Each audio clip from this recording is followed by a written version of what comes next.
सत्य बोल रहा हूं। ये रहस्य मैंने किसी को बताया नहीं, तुमने पूछा तो बता रहे। मैंने प्रण किया कि आज हनुमान जी महाराज को हम उनके दर्शन करना चाहते, और उनके दर्शन नहीं हुए तो हम अपने प्राण त्याग दें। वहीं खड़े होकर के हमने यह सतबार पाठ कर कोई छूटे बंद महासु, और हनुमान जी महाराज ने दर्शन नहीं दिए तो हमारे आगे पीछे कोई रोने वाला थोड़े है। हमें जीवन से मोह आज भी नहीं है, कभी रहा नहीं। हम परमात्मा के लिए, हम अपने हनुमान जी के लिए आगे हम सभी त्याग दें, जीवन त्याग दें। तो हमने वहां हनुमान जी महाराज को 3 घंटे से ज्यादा समय लगता है हनुमान चालीसा, 100 हनुमान चालीसा, यह सब बार हमने हनुमान जी को सुनाए। और मैं बिल्कुल ईश्वर को साक्षी मान के कह रहा हूँ कि हनुमान जी महाराज की मुझे दर्शन हुए। फिर जो हम लस्सी ले गए थे कि इससे हम अपना जीवन त्याग देंगे, उसकी आवश्यकता नहीं पड़े, हनुमान जी महाराज के दर्शन हुए। बस उसी दिन से हम राममय हो गए देवस्थान पर। तो बोले इसमें विशाल हनुमान जी को देखा हमने बैठे। कहते हैं महापुरुषों का आगमन जहाँ भी होता है वहाँ एक अलग ही दिव्यता आलोकित होती है। जैसे प्रभु श्री राम के कारण पूरी अयोध्या दिव्यता से आलोकित हुई, और जैसे श्री कृष्ण ने वृंदावन को अपने प्रेम और माधुर्य भाव से भर दिया था, वैसे ही आज हमारे नए स्टूडियो में, नए ऑफिस में अपने पावन सानिध्य से आलोकित करने के लिए पधारे हैं स्वामी विजयानंद गिरी महाराज जी। हम हृदय से उनका स्वागत, वंदन और अभिनंदन करते हैं और इस पवित्र पॉडकास्ट में आप सभी का स्वागत करते हैं। इस पवित्र पॉडकास्ट की शुरुआत करने से पहले हम भगवान और स्वामी विजयानंद गिरी महाराज जी से आशीर्वाद प्राप्त करेंगे और प्रार्थना करते हैं कि यह संवाद जनमानस के लिए प्रेरणा, आशीर्वाद का माध्यम बने। जो भी इस पॉडकास्ट को पूरे मन से सुनेगा उसके जीवन की हर परेशानी का समाधान स्वतः ही हो जाएगा और उसके मन में शांति, विश्वास, सकारात्मकता का संचार होगा। इस दिव्य और अलौकिक पॉडकास्ट में एक बार फिर से महाराज जी आपका स्वागत है। नमस्कार। जय जय श्री राम, जय श्री राम। अब बात जब दिव्यता की हो रही है तो महाराज जी मेरा सबसे पहला जो प्रश्न है वो आपकी दिव्यता से जुड़ा हुआ है। जैसा कि हमने खुद अनुभव किया, आप जब हमारे पुराने ऑफिस में आए थे तो वो छोटा सा ऑफिस था। हाँ। और अभी 1 माह भी पूरा नहीं हुआ है और हम आज एक भव्य और बड़े ऑफिस में हमने स्थानांतरित कर लिया अपने आप को। तो ये हमने स्वयं अनुभव करा आपकी दिव्यता को कि आप वहाँ आए और वहाँ आते से ही आपने हमारा ऑफिस को परिवर्तित कर दिया और हमारे काम को भी एक अच्छा उछाल मिला है आपके आने से हमारे ऑफिस में। तो इसी तरह की दिव्यता का अनुभव किसी अन्य व्यक्ति ने या अन्य स्थान पे भी किया है तो वो आपसे हम जानना चाहेंगे। इस पे आप पहले तो ये सुनिए कि तुम्हारा ये जो विकास हुआ 1 महीने में, ये प्रगति हुई, इसके पीछे भी एक रहस्य है। जब हम आए थे तो हमने देखा छोटी जगह थी, और जब भी हम चलते अपने स्थान से तो हनुमान जी महाराज से कहते हैं कि हनुमान जी महाराज आप हमारे साथ चलिए। और ये हमें कोई वहम नहीं है, भ्रम नहीं है, अहम भी नहीं है, विश्वास है कि हमारे हनुमान जी महाराज हमारे साथ चलते। तो हमने तुम्हारी सरलता देख करके, क्योंकि तुम भी एक जन कल्याण कर रहे हो, तुम जन कल्याण के लिए इसका प्रचार प्रसार करते हो और हम जन कल्याण के लिए कार्य करते हैं। तो हमने देखा कि अनूप निस्वार्थ कर रहे हैं। तो हमने हनुमान जी से प्रार्थना की कि प्रभु इतना सरल व्यक्ति जन कल्याण के लिए कार्य कर रहा है, ये जगह छोटी है, इनको बड़ी भव्य जगह दे दी।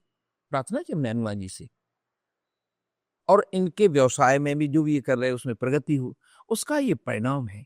तो हनुमान जी महाराज ऐसे तत्काल सुनते हैं, उसका ये प्रभाव है, हमारे हनुमान जी महाराज की कृपा है। तो आप जहाँ भी जाते हैं हनुमान जी आपके साथ ही रहते हैं, इसमें कोई संदेह नहीं।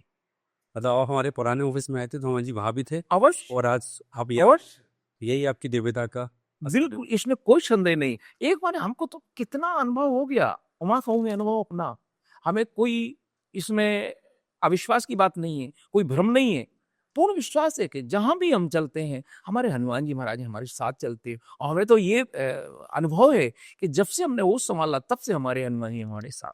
ये तो बड़ी अलौकिक बात है कि आज हमारे ऑफिस में आपके साथ हनुमान जी ये जी उपस्थित हैं। महाराज जी मेरा अगला प्रश्न आपसे साधना के ऊपर है। ये साधना किस तरह की होती है, कितनी जटिल होती है? क्या इसे एक सामान्य व्यक्ति कर सकता है? क्या इसके लिए सिर्फ साधु होना जरूरी है या कोई ग्रस्त व्यक्ति भी कर सकता है? और इस साधना को करने का क्या फल प्राप्त होता है, उस पर आप बताइए महाराज जी। देखिए, साधना के लिए पहले तो होना चाहिए जिज्ञासा। कुछ जानने की। जब हमारे मन में जिज्ञासा होती तब हम किसी को जानने के लिए प्रयास करते हैं। हमारे मन में जिज्ञासा रही कि ईश्वर क्या है, कि भगवान होते हैं। जब हम किसी को जानने का प्रयास करते हैं वह साधना है। और साधना से क्या है, पहले अपने मन को साधना। इसके लिए जो साधना करे वही साधु। जरूर नहीं कि इसके लिए साधु ही हो, नहीं, कोई भी जिज्ञासु हो, वो ग्रस्त हो सकता है, विरक्त हो सकता है, कोई भी हो सकता है, जिसके मन में प्रबल इच्छा है कि मुझको कुछ जानने की इच्छा है, मुझको कुछ प्राप्त करने की इच्छा है। तो जिसे जानने की इच्छा होती, जिसे कुछ प्राप्त करने की इच्छा होती, वो फिर उसकी खोज करता है। साधना के लिए हमको भजन करना होता है, अपने एक आराध्य को चुनना होता है। आपके आराध्य कोई भी हो सकते हैं जो आपको प्रिय लगे। भगवान श्री राम जी हो सकते हैं, भगवान श्री कृष्ण हो सकते हैं, भगवान भोलेनाथ हो सकते हैं, जगत जननी माँ भवानी हो सकती हैं, श्री हनुमान जी महाराज हो सकते हैं, कोई भी हो सकते हैं। तो जो हमारे आराध्य हैं उनकी आराधना, उनके भजन को, उनको भजते हुए, उनका चिंतन करते हुए, जिनका दिन रात हमको चिंतन होता है, चाहे हमारे राम जी हो, हमारे कन्हैया हो, भोलेनाथ हो, हनुमान जी हो, कोई भी हो, जब उनका निरंतर चिंतन करते हैं तो फिर हमारा उनका तारतम्य जुड़ जाता है। इसके लिए कोई विशेष अनुष्ठान या इस तरह की चीजें नहीं करनी? हाँ, होते हैं। अनुष्ठान का मतलब ये है, अनुष्ठान का अर्थ समझिए, अंत में है ठान। ठान का मतलब जिद। किसी ने एक स्लोगन लिखा था, शायद दैनिक भास्कर वालों का था, जिद करो दुनिया बदल दो। जिद करो दुनिया बदल दो। तो हम जिद करें, ठान लें कि भगवान हमको तुमको प्राप्त करना है। इस संसार में जो भी दिख रहा है वो है, जो भी हम चाह रहे हैं वो है। अच्छा, जिसको हम चाह रहे हैं वो इस संसार में है, हमें दिख नहीं रहा है वो है, तो उसको खोजना हमारा काम है, वही साधना है। और जब हम साधना में अपने आराध्य के लिए दिन रात सोचने लगते हैं तो फिर दोनों का सामंजस्य हो जाता है। यही साधना का फल होता है। हमको जहां देखो हमारे हनुमान जी दिखते हैं, जहां देखो हमारे राम जी दिखते हैं, क्योंकि हमें इनके अलावा हम सोचते नहीं। जिस चीज को हम सोचने लगे दिन रात तो हमें वही वही दिखने लगता है। तो वही साधना हमारी सफल हो जाती है, उसकी आराध्य जो है उसके साथ रहने लगती है। जैसे हमें लगता है हमारे हनुमान जी हमारे साथ हैं। तो जो भी साधना करेगा, जिसने साध लिया वही साधु, जिसकी साधना सफल हो गई वही साधु। तो साधना कोई भी कर सकता है, चाहे ग्रस्त हो चाहे विरक्त हो, लेकिन उसके लिए प्रबल इच्छा होना चाहिए। इसलिए किसी ने कहा जहां चाय वहां राय है। तो जहां चाय होती है वहां राय स्वयं बन जाती है। तो साधना कोई भी कर सकता है। इसकी कोई प्रारंभिक अवस्था होती है, कैसे शुरुआत की जाती है? इसकी प्रारंभिक अवस्था तो केवल प्रबल चाय से है, जिज्ञासा से, जिसके लिए दिन रात हम सोचें। जब सोचने लगते हैं तो फिर वैसे ही आवामंडल बनने लगता है।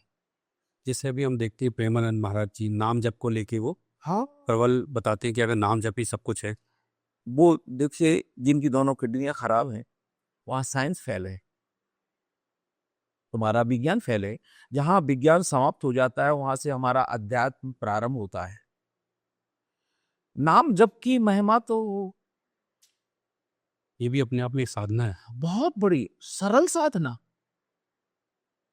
जो दिन रात जो नाम जपता है वो सीधा जुड़ाव परमात्मा से हो जाता है।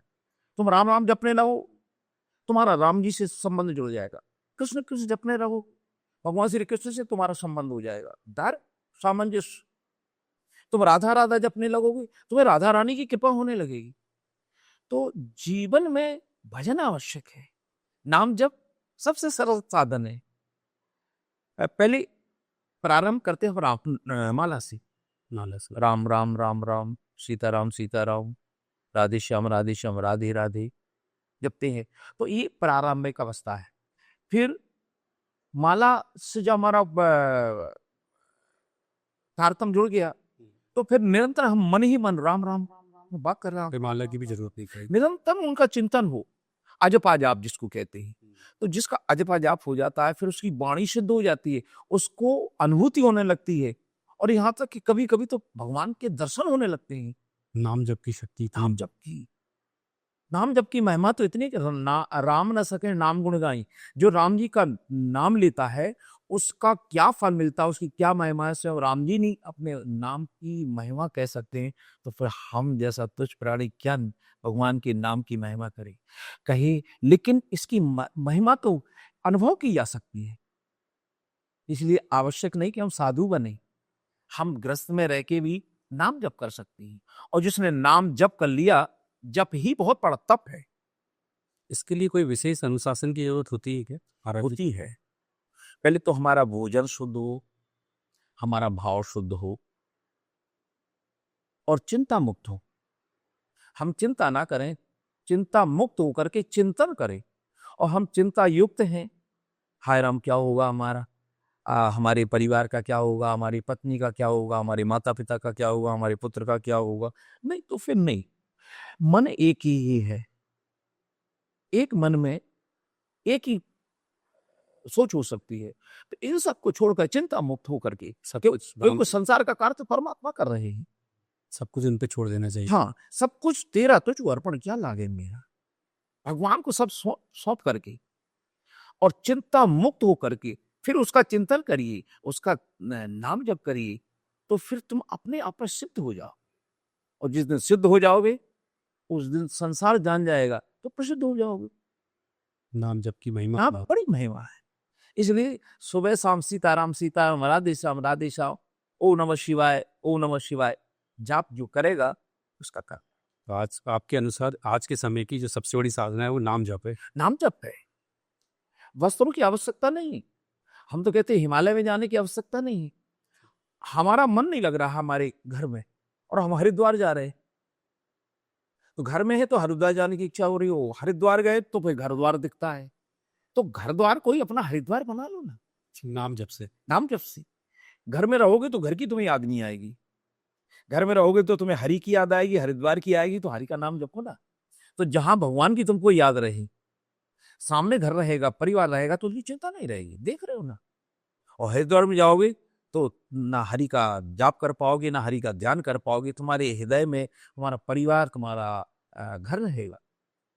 तो घर को घर में रह के घर को ही, घर द्वार को हरिद्वार बना रहे थे। नाम जप करो, राम जी की कृपा होगी। बहुत ही आसान उपाय है।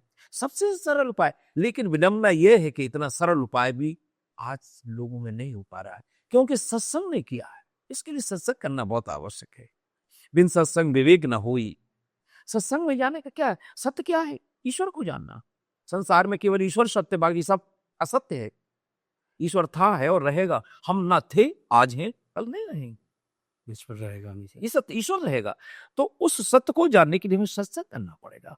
और सत्संग प्रथम भगति संतन कर संगा, संतों का संग करिए और फिर उनका अनुसरण करिए, तुम्हारी साधना से नहीं जा।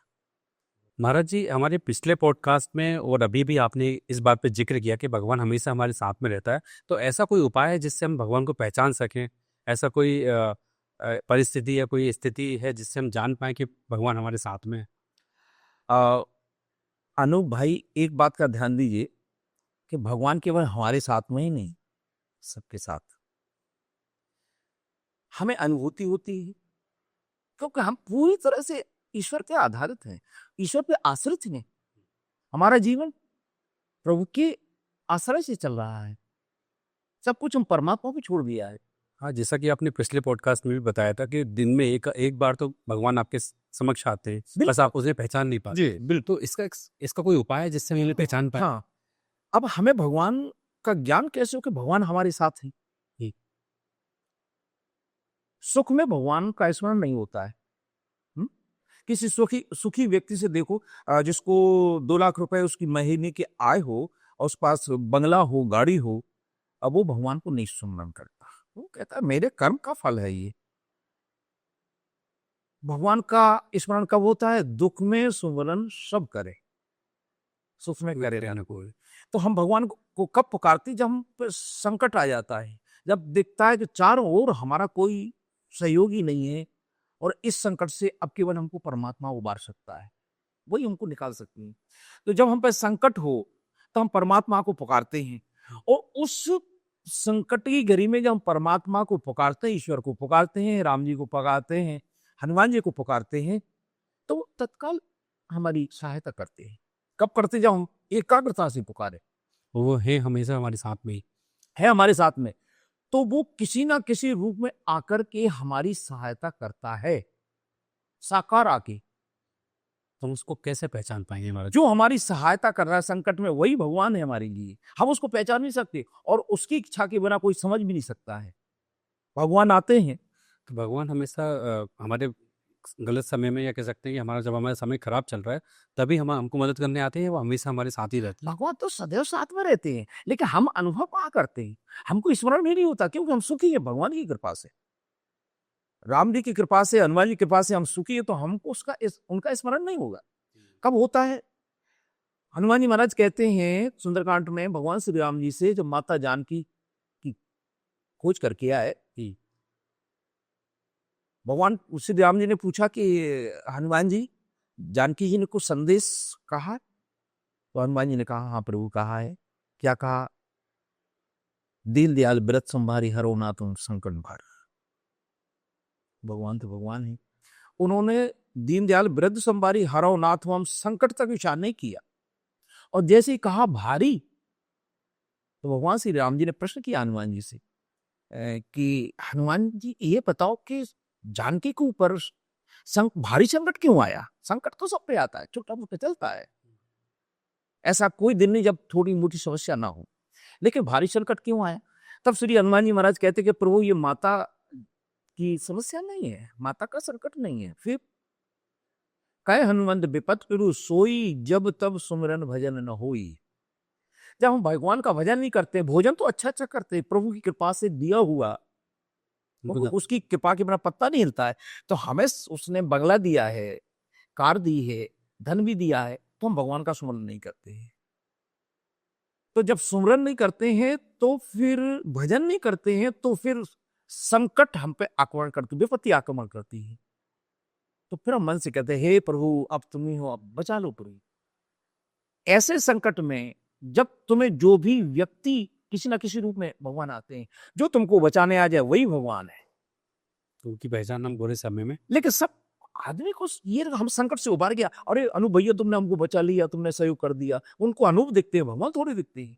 और भगवान की इच्छा के बिना कोई भगवान को समझ भी नहीं सकता है। सब किसी न किसी की प्रेरणा से आपके जीवन में आते हैं। हाँ, लेकिन परमात्मा आते हैं, प्रभु आते हैं, ये सत्य है, क्योंकि वही बचाने वाला है और कोई दूसरा कोई है ही नहीं। तो उस घड़ी में हम उस बचाने वाले को धन्यवाद देते कि भैया तुमने हमारा बहुत बड़ा संकट टाल दिया। वही परमात्मा होते हैं।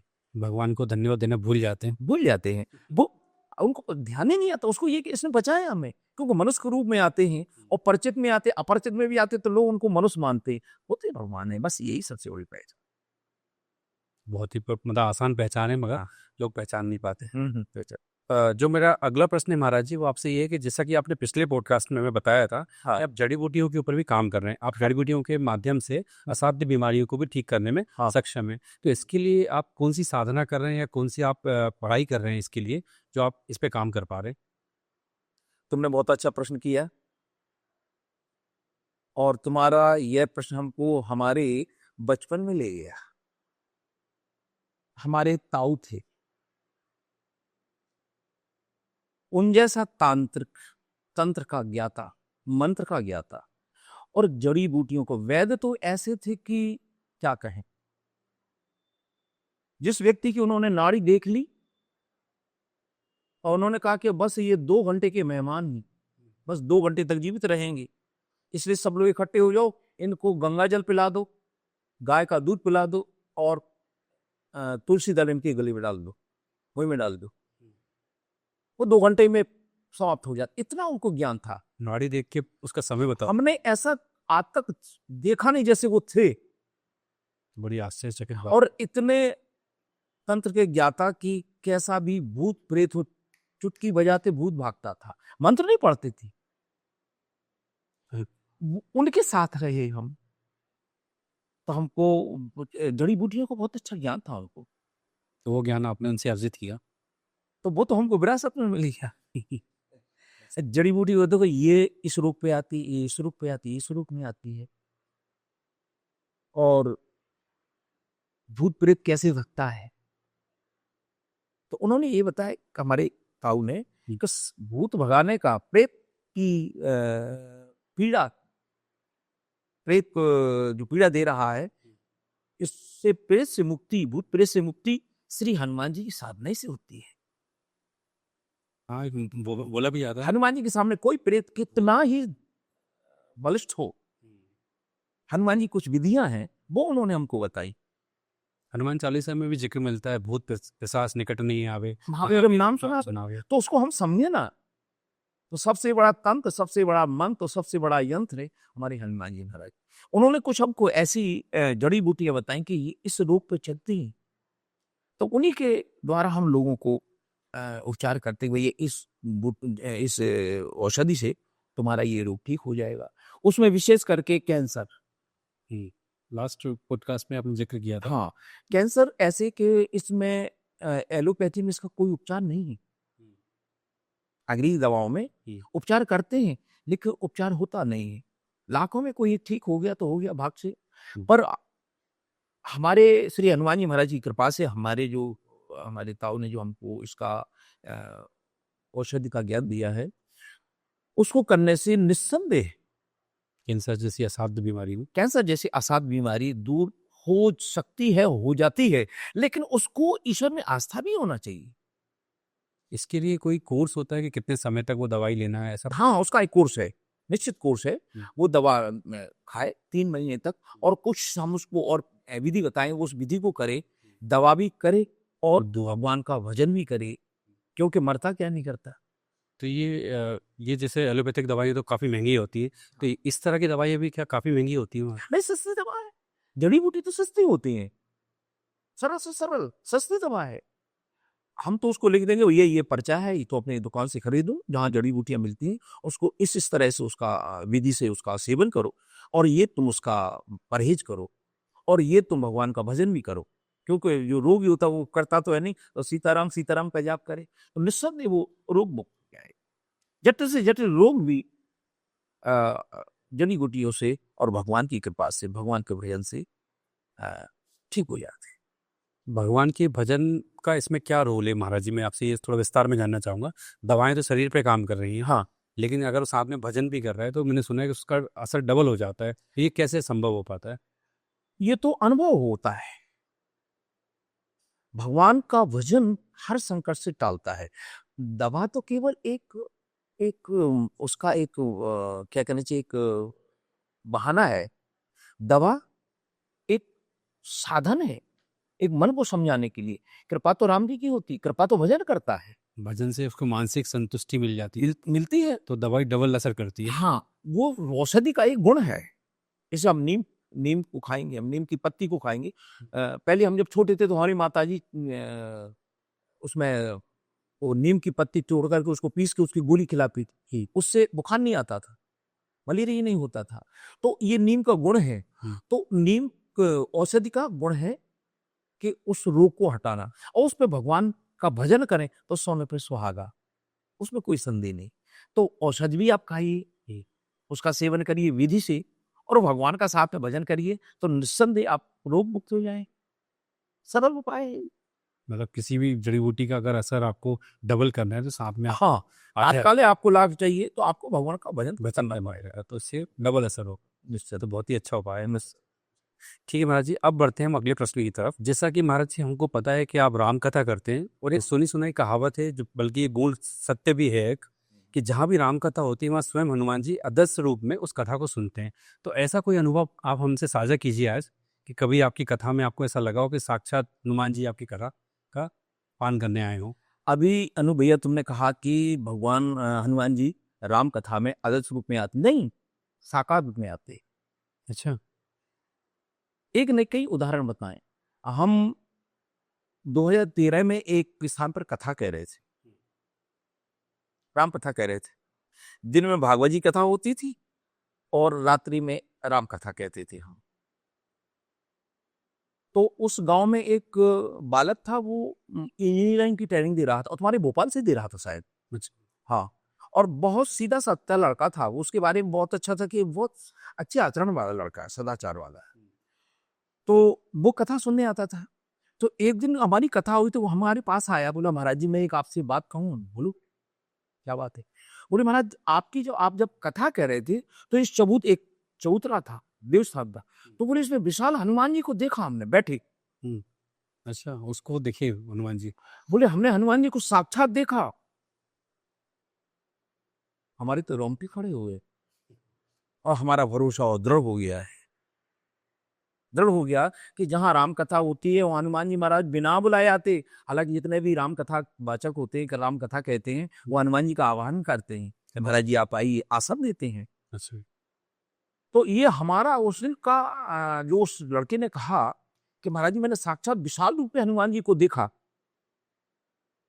तो हम जो हमारा जो विश्वास था वो और दृढ़ हो गया कि जहाँ भी राम कथा होती है वहाँ हनुमान जी आते हैं। अभी हनुमान जी महाराज सबको नहीं देख सकते, हमारा तो विश्वास ही है, हम तो ये मान के चलते कि हमारे हनुमान जी पता नहीं किस श्रोता के रूप में आके बैठे। तो ये हमने तुमको एक उदाहरण बताया कि जहां भी राम कथा होती है वहां हनुमान जी महाराज आते हैं। कोई भी कथा, ऐसा नहीं कि हमारी कथा में आती है, जो भी राम कथा कहते हैं, जितने भी कहते हैं, जहां भी राम कथा होती है वहां से हनुमान जी महाराज। ऐसा में अगर 10 जगह कथा हो रही तो 10 ही जगह। अरे हनुमान जी महाराज तो कहाँ, हनुमान जी किसके पुत्र है? पवन पुत्र। किसके हैं? पवन। जहां पवन है वहां पवन पुत्र है। अच्छा, तो जहां पवन, क्योंकि उसी से तो हम सब जिंदा है ना, श्वास ऑक्सीजन हवाई है ना। तो जहां पवन है वहां पवन पुत्र है। पवन से कोई स्थान रिक्त नहीं है। तो जहां भी हम राम कथा कहते हो हमारे हनुमान जी सब जगह है। तो हम किसी न किसी रूप में राम कथा सुनने को आते, राम कथा के रसिक हैं ये। तो जहां भी राम कथा होती है वहां श्री हनुमान जी महाराज आते हैं। और हम कितने उदाहरण बताएं कि जहां जहां हमारी राम कथा हुई और जो भी हमारे पास आए अपनी समस्या लेके, हमने हनुमान जी महाराज से प्रार्थना की कि प्रभु इनके ऊपर कृपा कीजिए। हमारा दरबार लगता है मंगलवार को हमारे धाम पर, और जगह हम क्यों नहीं लगा सकते? क्योंकि और जगह हमारे वो हनुमान जी नहीं है। हमारे हमारे जिनको हम कहते हैं ना, जिनकी कृपा हम बचपन से है, जिनको हमने बचपन से देखा, तो हमारे हनुमान जी महाराज जिस पे कृपा करें उसका कल्याण हो जाता है। तो हम इसीलिए कहते हैं कि हमारे धाम पे आइए और हनुमान जी को प्रार्थना सुनाइए। उनकी प्रेरणा से जो भी हमको उसका समाधान प्राप्त होगा वो हम बता देते हैं। और हमारे हनुमान जी महाराज की ये विशेषता है कि जो हमारे हनुमान जी महाराज के दरबार में आता है, उनकी शरण आता है, वो रोता तो आता है, मुस्कुराता हुआ जाता है, हंसता हुआ जाता है। तो हनुमान जी महाराज जहां भी राम कथा होती है वहां प्रस्तुत होते हैं। ये हमारा स्वयं का अनुभव है और ये सत्य है। आपका कोई ऐसा अनुभव साझा कीजिए महाराज जी आज, जब कभी आपको ऐसा लगा हो कि साक्षात आपने हनुमान जी देखे। देखो ये रहस्य, इसको बताना तो नहीं चाहिए, लेकिन तुमने पूछा तो हमको उत्तर देना पड़ेगा, क्योंकि छुपाना नहीं चाहिए। एक बार हमारे मन में आया कि हमको हनुमान जी महाराज के साक्षात दर्शन करना है,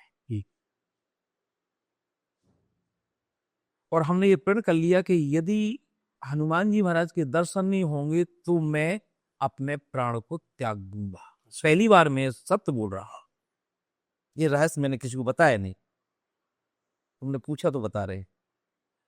मैंने प्रण किया कि आज हनुमान जी महाराज को हम उनके दर्शन करना चाहते, और उनके दर्शन नहीं हुए तो हम अपने प्राण त्याग दें। और हम चित्रकूट गए,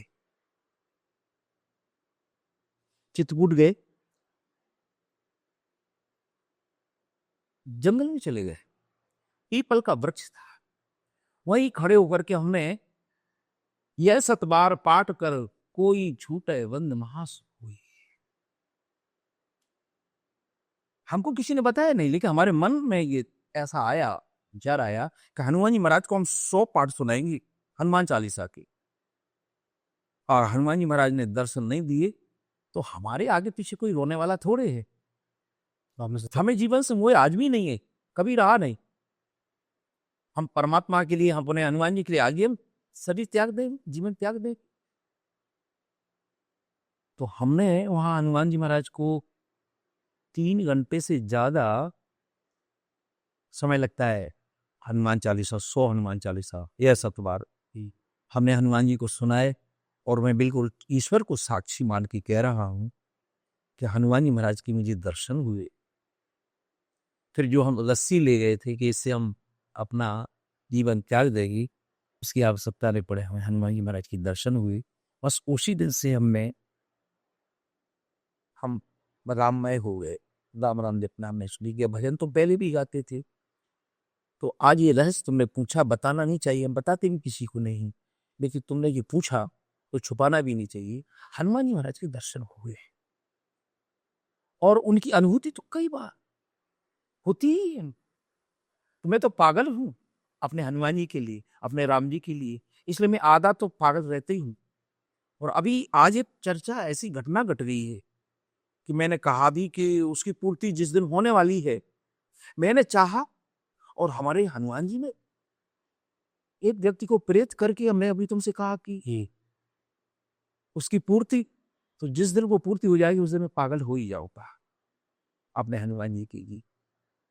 हमें अभी भी कोई संदेह नहीं, जो आप मन में सोच लेते हैं वो काम आपके तो जी हनुमान जी की कृपा है, सारे काम हो जाती। सब हनुमान जी करके करते हो। तुम कन्हैया मेरा नाम हो रहा है, तो तुम भगवान के हो जाओ, तुम हनुमान जी के हो जाओ। कमल सुखात कठिन जन्माए, यूं नहीं हुए तात न पाए। मैंने इच्छा की और वहां से फोन आ गया कि हम वो चीज लेके, वस्तु लेके आ रहे हैं। तो हमने कहा जिस दिन वो हमें प्राप्त होने वाली है बड़ी जल्दी हनुमान जी, तो हम पागल हो जाएगी। इधर में हनुमान जी महाराज आपकी बड़ी कृपा है। तो हनुमान जी महाराज बड़े सरल देवता है, इसलिए हम जैसे साधु मत बनिए, लेकिन हनुमान जी पे विश्वास तो करिए, राम राम को जपिए, तुम्हारे ऊपर भी कृपा हुई। यह सत्य है।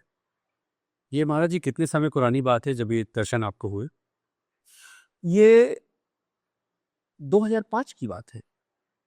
आज भी ये प्रसंग जब आया तो आपके आंख नेत्र में जल भर आया, आपने महसूस किया है? हम कहते थे हमने वो सत्य को देखा है ना, वो सत्य को देखा है।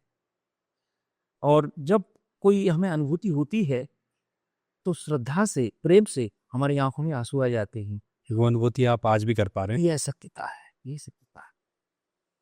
तो हनुमान जी इस कलयुग के, लोग कहते हैं हनुमान जी कलयुग के राजा हैं, हम कहते नहीं नहीं, तुलसीदास जी महाराज ने चारों युग प्रताप तुम्हारा।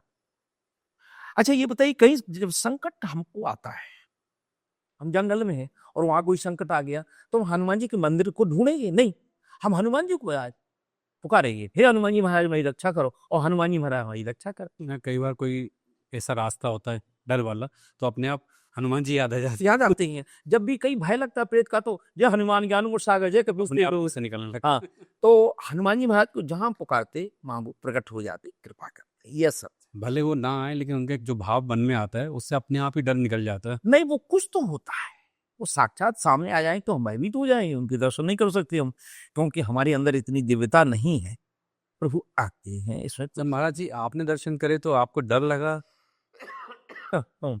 महाराज जी जब आपने ये दर्शन करे हनुमान जी की, तो आपको उस समय डर लगा या आपने उनसे नहीं, हम क्या बैठे लगे, इसलिए वो हमको प्रिय लगे। प्रियतम को देख करके भय नहीं लगता है, प्रसन्नता होती है। हम जिसको चाहें और वो हमारे सामने आ जाए तो हमें तो अच्छा लगता है। हम तो गदगद हो गए और उस दिन से प्रसन्न हुई, आप तक प्रसन्न, मुस्कुराते हंसते। आपने महाराज जी उनसे क्या मांगा जब वो आपके सामने आए? तो हमने जो मांगा वो दे रहे, अच्छा, साथ मांगा आपने? हम तो उनकी कृपा मांगी कि भगवान आपको भजन करें, और हमारे साथ वो रहते, हमें ये पूर्ण विश्वास। बहुत ही बढ़िया महाराज जी। ठीक है महाराज जी, अब बढ़ते हैं हम अगले प्रश्न की ओर, क्योंकि ये पॉडकास्ट बहुत लंबा हो जाएगा नहीं तो। महाराज जी मेरा जो अगला प्रश्न है वो आपसे, वो डिजिटल युग के ऊपर है। आजकल का जो जमाना है वो डिजिटल जमाना हो चुका है। हाँ। इंस्टाग्राम, फेसबुक, यूट्यूब, आपके भी वीडियो हम हमारे द्वारा हम इन सारे माध्यमों पे डाल रहे हैं ताकि लोग इसको देख सकें। हाँ। और आप भी लोगों को ऑनलाइन समाधान देने लगे आप। हाँ। फोन के माध्यम से आपके पास डेली फोन्स आते हैं बहुत सारे, मैंने सुना है। वो आप मुझे बताएंगे कितने फोन्स आते हैं इस पॉडकास्ट में? देखो भाई, तुम इसको प्रेस पे डाल देते हो, प्लेटफॉर्म क्या बोलते हैं उसको, हाँ। तो उस पे इतने फोन आते हैं कि हम एक फोन को अटेंड करते हैं 10 निकल जाते हैं। इतने 10 वेटिंग में रहते। 10 वेटिंग में रहते और फिर दूसरे को देखते तो 10 और पीछे चले जाते हैं। तो इससे तुम ये भी जन कल्याण कर रहे हो कि जो हमारे पास जो हमको देखेंगे, हमको समझेंगे, वही तो हमसे संपर्क करेंगे। तो जो हम पे फ़ोन पे बात करते हैं, फ़ोन से अपनी समस्या का ही, तो उनमें भी कुछ ऐसे होते हैं कि जिनको हम फ़ोन पे ही उसका समाधान बता देते। तो किस तरह की समस्याओं का समाधान आप फ़ोन पे बता समस्या कोई भी हो, समस्या तो समस्या होती है। जीवन से जुड़ी है, जीवन व्यवसाय सारी समस्या हमारे जीवन से जुड़ी होती है। आर्थिक, मानसिक, पारिवारिक, सामाजिक यही समस्याएँ हैं। समस्या कोई भी हो, उसका स्तर क्या है? उस समस्या को पहले सुनते हैं। जो हमको फ़ोन करता है कि महाराज जी हम अ, आप स्वामी जी बोले? हाँ, हम स्वामी विजयानंद बोल रहे हैं। अच्छा हम बीच में कोई अटेंडेंट नहीं रखते हैं, बीच में कोई नहीं। हम सीधी बात करते हैं। डायरेक्ट आप ही फ़ोन अटेंड हाँ, हम करके फ़ोन सारे उठाते हैं। क्योंकि हमारा व्यवसाय तो है नहीं कि हम बीच में अपना एक स्टाफ रखें। हम चाहते हैं कि जितना लोगों का कष्ट दूर हो, समस्या का समाधान हो, उतना अच्छा। ये जन कल्याण की भावना से हम ऐसा करते हैं। तो वो फ़ोन पे हम पूछते हैं कि भैया क्या तुम्हारी समस्या है? बताओ। तो हम कहते हैं एक समस्या कोई बड़ी हो क्योंकि हम एक साथ कोई भगवान तो है नहीं है। भगवान भी सभी समस्याओं का समाधान नहीं करते हैं। तो हम तो साधारण मानव हैं। तो हम कहते हैं जो तुम्हारी सबसे जटिल समस्या हो, वो बताओ क्या है? तो बताते हैं महाराज जी हमारी ये समस्या है। तो हम उससे पहले प्रश्न करते हैं कि तुम मांस तो नहीं खाते हो, मदिरापान तो नहीं करते हो, व्यसन वाले का हमारे पास कोई समाधान नहीं। पहले उस व्यक्ति को धार्मिक होना चाहिए और उसका खाना-पीना सही होना चाहिए। मांस-मदिरा का उपयोग करने वाला ना हो, शुद्ध सात्विक विचार का हो। तो ऐसे व्यक्ति की समस्या का हम समाधान पहले समस्या सुनते हैं, फिर उसको फ़ोन पे ही बता दें तुम ऐसा कर लो और बताते अध्यात्म ही है। हमारा तो जो कुछ होता है हनुमान जी की कृपा से होता है। तो कुछ समस्या ऐसी होती कि उनका समाधान फ़ोन पे बता देते और कोई जटिल समस्या हो तो हम कहते अब तुमको हमारे धाम पे आना होगा, हमारे हनुमान जी महाराज की शरण आना होगा। तो मंगलवार के दिन को 11 बजे से शाम को 5 बजे तक हम अपने श्री हनुमान जी महाराज के दरबार में बैठते हैं, मंदिर पे बैठते हैं और ये कहते हैं कि भैया तुम अपने मुख से श्री हनुमान जी महाराज को अपनी समस्या सुनाओ। उनकी कृपा से तुम्हारी अगर सुनवाई हो गई, तुम्हारी अर्जी स्वीकार कर ली, तो फिर जो उनकी प्रेरणा से, हनुमान जी की प्रेरणा से हमको उसका समाधान प्राप्त होता है। हम बता देते भैया तुम ऐसा-ऐसा कर लो, तुम्हारी समस्या का समाधान हो जाएगा श्री हनुमान जी महाराज की कृपा से। तो सबसे सरलतम यही साधन है कि पहले तो फ़ोन पे हम देख लेते कि किस तरह की इनकी समस्या है, उसका समाधान कर देते और यदि नहीं है, तो फिर वो हमारे धाम पे मंगलवार के दिन आता है और मंगलवार के दिन श्री हनुमान जी को प्रार्थना सुनाता है, उसकी समस्या का समाधान हो जाता है। महाराज आप विस्तार से बता सकते हैं समस्या किस-किस प्रकार की समस्या लेके लोग आपके पास आते हैं? हमारे पास तो हर तरह के आते हैं। पहले विशेषकर आते हैं तो कर्ज वाले होते हैं, क्योंकि हमने ये देखा है कि हर व्यक्ति अधिकांश कर्ज में डूबा हुआ है। अर्थ अर्थ का जो संतुलन है वो बिगड़ा हुआ है। तो पहले तो आते हैं हमारे पास कर्ज वाले। अच्छा उसमें कर्ज कैसे कि जिसने कुछ कर्म नहीं किया, खर्चा किया, आय तुमने कुछ की नहीं और खर्चा तुम्हारा हो रहा, व्यय हो रहा, तो कर्जा होगा। तो अधिकांश हमारे पास कर्ज के आते हैं कि महाराज हमारे ऊपर कर्ज, फिर हम पूछते कैसे कर्ज किया तुमने भई? तो एक व्यक्ति कह रहा महाराज मैं 80 लाख मेरे ऊपर कर्जा में कैसा है? बोले मैं जुए में हार गया। तो हमने भैया इसी समय आप जाइए। भाई जुआ खेलना है उसके लिए हमारे पास कोई समस्या का समाधान नहीं। ये समस्या नहीं, ये तो तुम्हारा व्यसन था। तो जो हल्की-पतली समस्याएँ होती हैं, अर्थ से संबंध, कर्जा से संबंध और स्वास्थ्य से संबंध। कोई ऐसा व्यक्ति कि जो उपचार कराने के बाद भी जिसको स्वास्थ्य लाभ नहीं हो रहा हो, उसको अपने यहाँ धाम पे बुलाते हैं कि हनुमान जी यहाँ से प्रार्थना करिए, नासे रोग हरे सब पीरा जपत निरंतर हनुमत वीरा। तो उसको वहाँ समाधान मिल जाता है कि तुम ऐसा उपाय कर लो, तुम रोग मुक्त हो जाओ। तो कर्जा और रोग ये विशेषकर हमारे पास आते हैं। फिर किसी की पारिवारिक समस्या होती, पति-पत्नी में मतभेद और परिवार में विवाद या कोई न्यायालय में कोई ऐसा केस चल रहा है जिसका उसको समाधान नहीं मिल रहा है। यदि वो सत्य है, वो सही है, उसको हम पूछ लेते क्या तुम्हारा कोई अपराध तो नहीं है इसमें, तुम्हारा कोई दोष तो नहीं है? और अगर उसका कोई दोष नहीं तो फिर हम कहते हैं हनुमान जी से प्रार्थना करो। उसको हम उपाय बताते, विधि बताते कि इस विधि से तुम करोगे तो तुमको इसमें लाभ हुआ, हनुमान जी की कृपा हो। और ऐसा ही कर्ज के लिए कोई जादू टोना हमारे पास है नहीं, और कोई ऐसा नहीं कि तुम हमारे पास आओगे तो हम गड़ा धन बताएंगे या तुमको सट्टा लाठी का नंबर बताएंगे, ऐसा कुछ नहीं। हम तुमको अध्यात्म मार्ग बताएंगे कि तुमको हनुमान जी महाराज को प्रसन्न करने के लिए तुम्हें ये करना है। यदि तुमने मन से कर दिया तो इसका 10वें दिन, ऐसी कुछ विधियां हैं कि 10वें दिन व्यक्ति कर्ज मुक्त होने लगेगा, पर करना बहुत कठिन है। कुछ लोग तो सुन के ही नहीं करते हैं, इस महाराज हमसे ये नहीं हो पाएगा। ये उपाय भी बड़े कठिन होते हैं। कठिन होते हैं कुछ भाई, कठिन नहीं होते तो सब न कर लेगी। 10वें दिन वो कर्ज मुक्त होने लगेगा गारंटी से, इस बात से। जो हम उसको बताएं वो करेगा। तो 10वें दिन कितना ही उसमें कर्जा हो, 1 करोड़ का है तो एक ही दिन में तो 1 करोड़ का चुक नहीं जाएगा। हनुमान जी की कृपा से उसको ऐसी कृपा होगी कि उसको आय का साधन बन जाएगा, कर्ज मुक्ति का बन जाएगा, होने लगेगा, कम होने लगेगा। कम होने लगेगा। 30 दिन का है, यदि उसने सच्चे मन से कर लिया तो 30 दिन के अंदर ही उसका कर्ज मुक्त हो सकता है। और फिर जो धीरे धीरे करेगा तो उसका धीरे धीरे कर्ज मुक्त होगा। इसी तरह मर्ज का है, रोग का है, रोग मुक्त, कर्ज मुक्त। और समस्या कोई भी हो, केवल उसकी श्रद्धा हमारे राम जी में हो, हमारे हनुमान जी में और रामायण जी में हो। हनुमान चालीसा का जिसको अध्ययन हो, जिसको कंठस्थ हो, और नहीं वो तो पढ़ के सुनाए।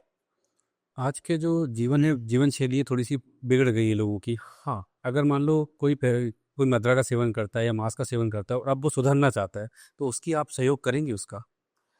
देखो पहले तो सुधार उसको चाहिए। जो सुधरना चाहता है तो वो हमारे पास आए, हम उसको मार्ग बताएंगे, भैया तुम ऐसा करो। और यदि उसने वो उपाय कर लिया तो उसका जो व्यसन है मांस मदिरा का, ये भी छूट जाएगा। पर उसके लिए उसको सब तैयार होना चाहिए। ऐसा कोई कारण नहीं है जो हमारे हनुमान जी महाराज की शरण आने से पूरा ना हो। पर है व्यक्ति के ऊपर, जैसे उसकी भावना होगी वैसा उसका प्रभाव। जैसे महाराज जी आपने बताया कि आपके जो उपाय होते हैं बड़े जटिल होते हैं, तो ये सिर्फ जटिल समस्याओं के लिए जटिल उपाय होते हैं या सरल समस्याओं के लिए भी आप सरल उपाय देते हैं? देखिए, जैसा रोग होता है वैसी उसकी दवा होती है। कुछ रोग ऐसे होते हैं डॉक्टर कहता है कि इसका तो ऑपरेशन ही करना होगा। वैसे ही इसमें समाधान भी आध्यात्मिक हाँ, कठिन होते हैं। तो कुछ इतना होता है कि फिर उसको हम कहते हैं कि ये आधा काम हम करेंगे तुम्हारा, तुम पूरा नहीं कर सकते।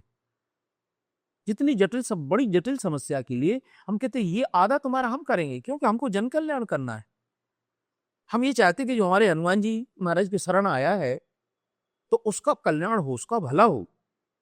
तो कुछ साधना ऐसी हो, तो कुछ विधि ऐसी होती है वो उससे नहीं हो सकता। तो हम कहते हैं ये आधी तुम्हारी जो है वो हम करेंगे, और बाकी आधा काम तुम्हारा है, उसको तुम नियम से करोगे जिस तरह हम कर रहे हैं। तो एक निश्चित समय में तुमको इससे 100% लाभ होगा। और हमने किया तुमने नहीं किया तो हमारा व्यर्थ गया। और हमने किया और तुमने उस पर विश्वास भी नहीं किया तो फिर कहां से मिलेगा। जितना हम कहें वो तो मन से करो, और हम तो मन से करेंगे, करते ही हैं। तो कोई भी समस्या हो, आर्थिक हो, मानसिक हो, शारीरिक हो, पारिवारिक हो, सामाजिक हो, कोई भी ऐसी समस्या नहीं जिसका समाधान ना हो। जितनी बड़ी समस्या उतना बड़ा उसका समाधान, उतनी जटिल उसको साधना करना पड़ेगी। उससे वो नहीं बच सकता। कैसा साधना से वो नहीं बच सकता, उसके लिए उसको जटिल साधना करनी ही पड़ेगी। करना पड़ेगी। तो आप भाई बिना दवा खाए, बिना औषधि खाए रोग मुक्त नहीं हो सकता है। रोगी को दवा तो खाना पड़ेगी। हम कोई जादूगर नहीं है कि हमने यहाँ से चुटकी बजाई वो आप ठीक हो जाए, ऐसा कुछ नहीं। हम पहले कहते हैं भैया मैं कोई जादूगर नहीं हूँ, मैं कोई चमत्कारी नहीं हूँ, मैं अनुभवी हूँ और मैं श्रद्धावान हूँ। मेरा विश्वास है हनुमान जी, और हनुमान जी की कृपा से कितने लोगों का कल्याण हो गया। कितने लोग जिनकी संतान नहीं होती थी, हनुमान जी से प्रार्थना की उनकी संतान हो गई। कितने लोग कर्ज में डूबे हुए थे, हमने कहा भैया देखो ये काम मैं करूंगा, इतना इतना काम तुम्हें करना है, कुछ समय लगेगा, कर्ज मुक्त हो गए। तो जिनका अच्छा समय आता है वही हमारे हनुमान जी महाराज की शरण आता है और वही हमारे कहे अनुसार वो विधि करता है और जो करता है वो पा लेता है। पा लेता है। जी बढ़िया नाथ की महाराज जी, मेरा अगला जो प्रश्न था, भाई मेरे दो प्रश्न और बाकी हैं, मतलब इसके अलावा भी, लेकिन समय के अभाव के कारण दोनों प्रश्नों को मिला के आपसे एक प्रश्न करना ठीक है, चाहूंगा कि ये पिछले पॉडकास्ट में हमारा एक विशेष जो सब्जेक्ट था या टॉपिक कह सकते हैं वो छूट गया था, वो था आपका धाम। आपके धाम के बारे में लोग जानना चाहते हैं, जहाँ से आपको ये दिव्य ऊर्जा मिलती है। दूसरा, आपकी कथा के बारे में भी जानना चाहते हैं कि आप ऐसी कथा में आप ऐसा कौन सा रसपान देते हैं जिससे इतनी भीड़ इकट्ठी हो जाती है और आपकी कथा विशेष क्यों बन जाती है। देखिए पहले तो हमने श्री राम कथा की विशेषता बताएं। राम कथा कोई भी कहे, राम कथा कल्याणकारी होती है। और जहां तक हमारी राम कथा का है, इसके पहले हम भजन गाते थे, तो संगीत हमारा आधार है। संगीतमय कथा बड़ी रुचिकर होती है, आकर्षक होती है। हमारे राम कथा के प्रेरणा स्रोत है हमारे वैकुंठवासी स्वामी राइश्वरानंद जी महाराज। उन जैसी कथा विश्व में कोई कहने वाला नहीं। तो हम उनकी कथा का अनुसरण करते हैं, नकल करते, उसमें अपना असल मिला देते। उनकी कथा की नकल में अपना असल मिला देते हैं, तो हमारी राम कथा आकर्षक हो जाती है। कितने लोग कहते हैं सुनने वाले, जहां भी हम राम कथा कहते हैं, कहे महाराज आप स्वामी राइश्वरानंद जी महाराज जैसी कथा कहते हैं, तो हमको हर्ष होता है और संतुष्टि होती कि स्वामी राइश्वरानंद जी महाराज के चरणों की धूल के कण के बराबर हम नहीं हैं, लेकिन लोग हमारी उनकी कथा से तुलना करते हैं, तो मेरी कथा सफल है। और यह हमारा अनुभव है और सत्य है कि व्यक्ति को अपनी व्यथा मिटाना है, व्यक्ति को अपनी व्यथा दूर करना है, तो वो राम कथा कराए, हमारी नहीं किसी की भी कथा कराए, उसकी हर समस्या का समाधान हो जाएगा। यदि आदमी समृद्धि चाहता है, सुख चाहता है, जीवन में शांति चाहता है, प्रगति चाहता है जीवन में, तो वो कथा कराए। कथा का ये प्रभाव होता है कि जहां कथा होती है वहां हमारे हनुमान जी महाराज तो आते हैं, हमारे प्रभु श्री राम जी आते हैं, जिसके यहाँ श्री हनुमान जी का आगमन हो जाए, उनकी उपस्थिति हो जाए, तो उसके यहाँ तो आनंद ही आनंद होता है। तो जहां जहां भी हमने कथा कही है, जिसने हमारी कथा कराई है, वो आनंद में है, जीवन में प्रगति है, सुख है, शांति है। ये तो राम कथा का प्रभाव, राम कथा का फल है। अब हमारा धाम, धाम कहाँ है? संसार अपने भारत में 4 धाम है, 4 धाम, चारों दिशाओं में। लेकिन जो हमारा धाम है वो अपने आप में अद्भुत और अद्वितीय है। क्यों है? जब महाभारत में महाराज जनमेजय ने पारीक्षत के पुत्र, भागवत जी में ये प्रसंग है, महाराज पारीक्षत के पुत्र जनमेजय ने सर्पेष्ट यज्ञ किया, क्योंकि तक्षक नाग ने काट डस लिया था पारीक्षत महाराज को। तो जब उनके पुत्र सयाने हुए, उनको ज्ञात हुआ कि तक्षक नाग ने हमारे पिताजी को डस लिया था, उससे मृत्यु हुई। सांप के काटने से, जल में डूबने से और आग में जलने से जिनकी मृत्यु होती है उनको मुक्ति नहीं होती है। अच्छा। 3 चीजों से, जल में डूबने से,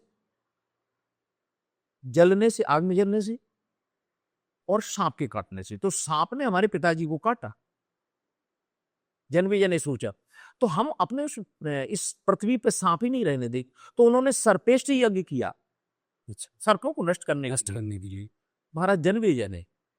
तो वो जनमेजय महाराज ने जो यज्ञ किया वो हमारे जहां हमारा धाम है उस जगह किया। अच्छा, तो वो तो बहुत प्रसिद्ध धाम है। जब वो 2-3 बार वो हमारा तालाब है, ये उसका नाम ही यज्ञ सागर है।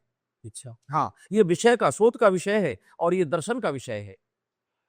जो महाराज जनमेजय ने सर्पेष्ट यज्ञ किया वो हमारे यहाँ किया, विशाल तालाब है, इसलिए उसका नाम ही यज्ञ सागर है।